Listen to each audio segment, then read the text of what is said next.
Welcome back to National Report. One Hollywood actress has a message for the left-wing media over the coverage of the Christmas parade tragedy in Waukesha, Wisconsin. Deborah Messing posting on Twitter, quote, "Dear mainstream media, a man intentionally drove his car through a parade, killing 6 and injuring 50 plus. It was not an accident. Call it by its name. Hashtag Waukesha Massacre. Don't minimize, please." Joining us now to discuss, we're going to bring back Shalli, Tom, and Dino to talk about that. We actually, for once, it seems that somebody out of Hollywood gets it right. But we have seen it this tragedy, this horrific tragedy, minimized by some other cable networks. What happened in Waukesha was a massacre. Tom, your thoughts on this?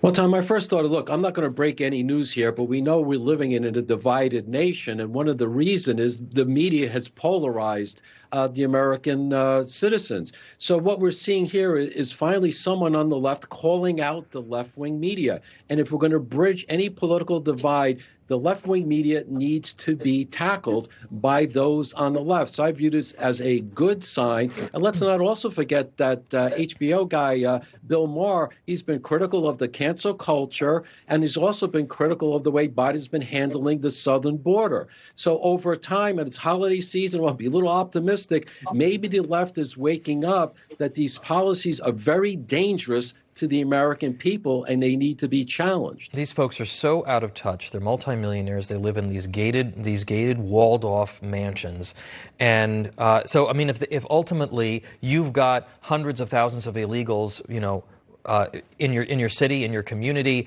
you've got non-citizen voting now. It's going to be happening in New York. If that happens, you don't really care that much because you can just pick up and move. Most normal people can't.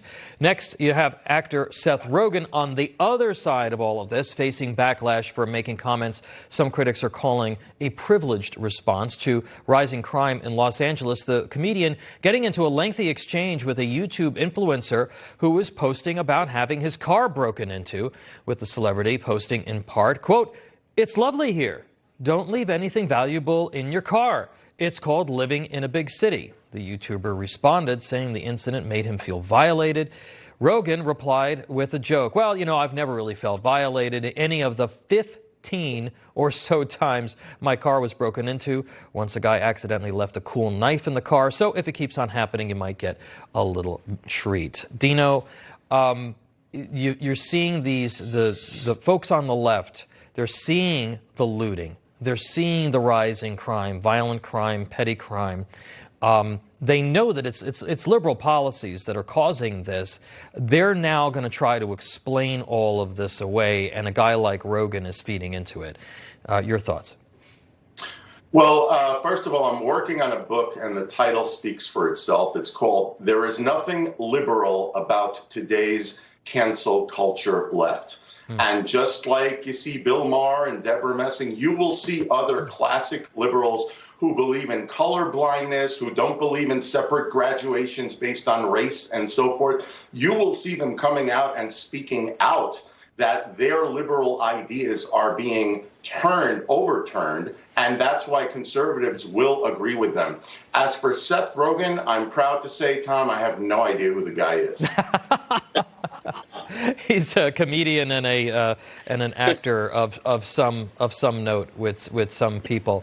Shalli, let me go to you. In the state of California, you can rob $950 worth of merchandise and it still be considered a misdemeanor. Where you are people starting to get the picture that this isn't working?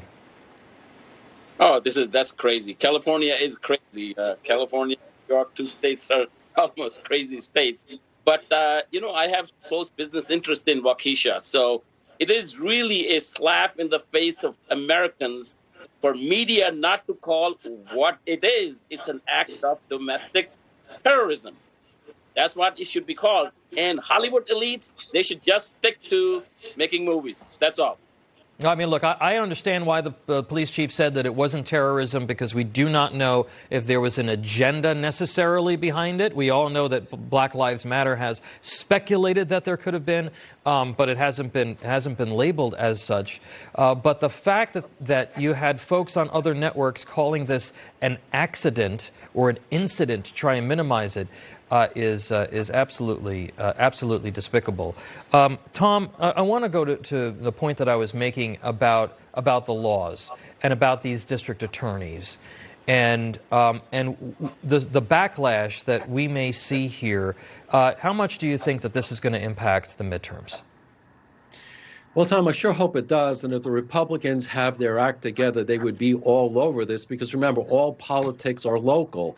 And the American people are seeing that with their school districts. And now they're also seeing it with this issue with these district attorneys and these very low, if any, bail funds. We're seeing this happen in New York City as well. So this is an issue. And I hope going forward in the next election, the American people are going to be paying attention and do something about it. All right. I think that they're going to push back, though. I think that they know that they're on the ropes, and we're going to see some serious pushback from the far left in 2022, consequences to the election or not. I want to thank our panelists. We appreciate you being here today. Yeah. Thank you. And a new hour of National Report starts right now.